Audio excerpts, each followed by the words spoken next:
তো সবার প্রথমে দোল পূর্ণিমা লাগছে কখন আর ছাড়ছে কখন সেটা বলি। খুব লজ্জার বিষয় যে অনেকে জানেও না। তারা এটা বলে দেবে যে 25 ডিসেম্বরে কার জন্মতিথি, কার জন্মদিন, অথচ তারা এটা বলতে পারবে না যে দোল পূর্ণিমার দিন কার জন্মতিথি। জয় নিতাই, জয় গৌর, জয় জগন্নাথ। তো দোল পূর্ণিমা কিভাবে পালন করব সেই নিয়ে আজকের ভিডিওটা, আপনারা সম্পূর্ণ ভিডিওটা দেখবেন, আশা করছি ভালো লাগবে। আর আমাদের চ্যানেলে খুব তাড়াতাড়ি 700 জন সদস্য পূর্ণ হতে চলেছে। আপনাদের সকলের কৃপায় সকলে এভাবে আশীর্বাদ করবেন যাতে আরও এগিয়ে যেতে পারি। তো চলুন আজকের আলোচনা শুরু করছি। তো সবার প্রথমে দোল পূর্ণিমা লাগছে কখন আর ছাড়ছে কখন সেটা বলি। পূর্ণিমা লাগছে 13ই মার্চে, মানে বৃহস্পতিবার সকাল 10টা 24 নাগাদ লাগছে, আর পরদিন মানে বৃহস্পতিবার ছাড়ছে 11টা 35-এ। তো যেহেতু আমাদের বৈষ্ণব মতে বা গোস্বামী মতে আমরা সমস্ত ব্রত পরাহে করি, অর্থাৎ যখন সেটা নিশি পার হবে তাহলেই সেটা পালনীয় হয়। তো সে কারণে আমরা কিন্তু দোল পূর্ণিমা পালন করব শুক্রবারে, মানে 14ই মার্চ, মানে যেদিন ছাড়ছে সেদিন। তো আপনারাও বৈষ্ণব মতে পালন করতে চাইলে সেদিন করতে পারেন, আর আপনাদের গুরু পরম্পরায় আপনারা যদি আগের দিন চান তো আগের দিনও করতে পারেন। তো প্রথমে বলি, দোল পূর্ণিমা কি শুধুই বসন্ত উৎসব আর হোলি? তা কিন্তু নয়।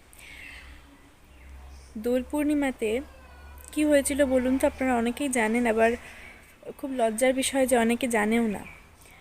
আমাদের এখনকার বেশিরভাগ সনাতনী বাচ্চাদের জিজ্ঞেস করলেই তারা বলতে পারবে না। তারা এটা বলে দেবে যে 25 ডিসেম্বরে কার জন্মতিথি, কার জন্মদিন, অথচ তারা এটা বলতে পারবে না যে দোল পূর্ণিমার দিন কার জন্মতিথি। আমাদের চৈতন্য মহাপ্রভু, শ্রীকৃষ্ণ চৈতন্য মহাপ্রভু সাক্ষাৎ রাধাকৃষ্ণ মিলিত তনু আমার গৌর অবতার, তিনি এসেছিলেন নদিয়ার ভাগ্যাকাশে, উদয় হলো রে আমার গৌরমণি। তো ফাল্গুন শুক্লপক্ষীয় পূর্ণিমাতে তো আকাশে চাঁদ উঠেইছে, এবং তার সাথে সাথে আমার গৌর চাঁদেরও উদয় হয়েছে নদিয়া নবদ্বীপের বুকে। মা সচিমাতা এবং জগন্নাথ মিশ্রের ঘর আলো করে সাক্ষাৎ রাধাকৃষ্ণ আমার মিলিত তনু আমার গৌর হরি এসেছে। তো সেটা কিন্তু আমাদের সকল বৈষ্ণব ভক্তের জন্য একটা অনেক বড় একটা দিন, অনেক বড় একটা উৎসব, অনেক আনন্দের বিষয়। অতএব আমাদেরকে যতটা সম্ভব আনন্দের সাথে এই দিনটা পালন করতে হবে। প্রথমত তো যে বিষয়টা বলবো সেটা হচ্ছে যে ব্রত কী প্রকারে করব।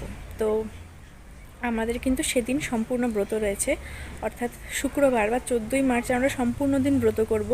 সকালবেলা মহাপ্রভুর অভিষেক হবে, মহাপ্রভুকে রং দেওয়া হবে, তারপর আমরা সম্পূর্ণ দিন ব্রত করব। হ্যাঁ, ভগবানকে ভোগ লাগবে, মহাপ্রভুকে রাধাকৃষ্ণকে যুগলকে তো ভোগ লাগবেই, অন্ন ভোগ মিষ্টি ভোগ যাই হোক লাগবে, কিন্তু আমাদের ব্রত থাকবে, আমরা পরদিন পালন করব। কিন্তু যদি এখন কেউ না পারে শারীরিক অসুস্থতার কারণে, তাহলে সে ব্রত ফল আহার করে কিংবা মিষ্টি দুধ এগুলো আহার করেও থাকতে পারে। আর যদি তাও শরীর ভালো না থাকে তাহলে সূর্যাস্ত পর্যন্ত ব্রত করতে পারে। 14ই মার্চ সূর্যাস্ত পর্যন্ত ব্রত করবে, এবং তারপর সূর্যাস্তের পরে সে মানে ভগবানকে যা ভোগ লাগানো হয়েছিল সেটা দিয়ে সে পালন করতে পারবে। তো এই তো গেল ব্রতের ব্যাপার। এবার ওদিন কি করব? মহাপ্রভুর অভিষেক করতে হবে ওদিন, যেহেতু মহাপ্রভুর আবির্ভাব তিথি। তো মহাপ্রভুর অভিষেকের জন্য আপনাদের কাছে যদি মহাপ্রভু বিগ্রহ রূপে থাকে তো বিগ্রহের অভিষেক করবেন, নিতাই গৌরের। আর যদি না থাকে তাহলে পঞ্চতত্ত্বের চিত্রপট তো প্রত্যেকের ঘরে রয়েছে। তো পঞ্চতত্ত্বের চিত্রপট সামনে বসিয়ে মানসিকভাবে একটা পাত্রে দুধ দই ঘৃত মধু শর্করা পঞ্চামৃত তৈরি করে সেটা দিয়ে অভিষেক করতে হবে মানসিকভাবে, যেহেতু চিত্রপটে তো আমরা ওরভাবে দুধ দই ঢালতে পারবো না, নষ্ট হয়ে যেতে পারে। তো সেভাবে তারপর আপনারা যদি পারেন মহাপ্রভুকে হলুদ পোশাক ধারণ করাবেন, চিত্রপটেও হলুদ পোশাক ধারণ করাবেন, ফুলের মালা তৈরি করে মহাপ্রভুকে পরাবেন, চরণে তুলসী অর্পণ করবেন, চন্দন দিয়ে শৃঙ্গার করবেন।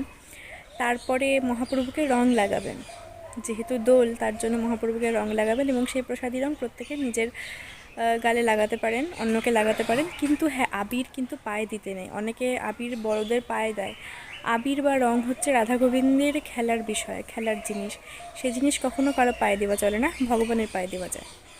এখন আরেকটা বিষয় যেটা বলি সেটা হচ্ছে যে ভগবানকে কি ভোগ লাগাবো। যদি আপনি অন্নভোগ ভগবানকে দিয়ে থাকেন আপনার গুরুর আদেশে, তাহলে আপনি তো পুষ্পান্ন, মিষ্টান্ন, লুচি, রসা অনেক কিছু তৈরি করে দিতে পারেন, যুগল অন্ন, ঘি অন্ন, আতর অন্ন, অনেক কিছু দিতে পারেন ভগবানকে তৈরি করে।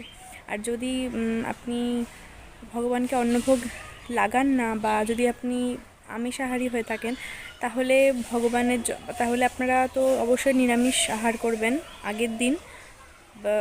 পূর্ণিমার দিন তো ব্রত থাকবেই, সেদিন আপনি ভগবানকে মিষ্টি জাতীয় কোনো কিছু যার মধ্যে নুন থাকবে না এমন জিনিস, যেমন লুচি বা সেমাইয়ের ক্ষীর বা এমনি ছানার ক্ষীর বা এমনি সাবুর পায়েস বা হচ্ছে শ্যামা চাল আছে, শ্যামা চালের অন্ন, এসব তৈরি করে ভগবানকে ভোগ লাগাতে পারেন। এবং আপনারা প্রসাদটা অবশ্যই রেখে দেবেন, পরদিন পালন করবেন। তো এই হচ্ছে গেল দোল পূর্ণিমার একটা বিষয়। এবং দোল পূর্ণিমাতে খুব আনন্দ করবেন, ভগবানকে খুব রং দেবেন, খুব হোলি খেলবেন, ভগবানের সাথে রাধা গোবিন্দকে রং দেবেন, খুব সুন্দর করে কুঞ্জ সাজাবেন। আমাদের জগন্নাথের সাথে তো হোলি খেলতে আমাদের গুরুদেব আসছেন। এবার খুব সৌভাগ্য, আমাদের হোলি এবার খুব আনন্দের সাথেই যাবে, পালিত হবে, কেননা গুরুদেব আসছেন। তো আপনাদের সাথে তো ভ্লগের মাধ্যমে অবশ্যই শেয়ার করব। যেহেতু হোলি আর মাত্র 2 দিন বাকি, তো তার জন্য এখন গোছগাছ করতে হবে, অনেক কিছু কাজ আছে। তার মধ্যে ভাবলাম যে আপনাদেরকে ছোট্ট করে একটা ভিডিও বানিয়ে বলে দিই যে কীভাবে দোল পূর্ণিমা পালন করতে হয়। আশা করছি আপনাদের ভিডিওটা ভালো লাগলো। আর বেশি বেশি করে অবশ্যই লাইক করবেন, সাবস্ক্রাইব করবেন চ্যানেলটাকে। সকলে ভালো থাকবেন, খুব আনন্দ করে দোল পূর্ণিমা পালন করবেন। জয় নিতাই, জয় গৌর, জয় জগন্নাথ।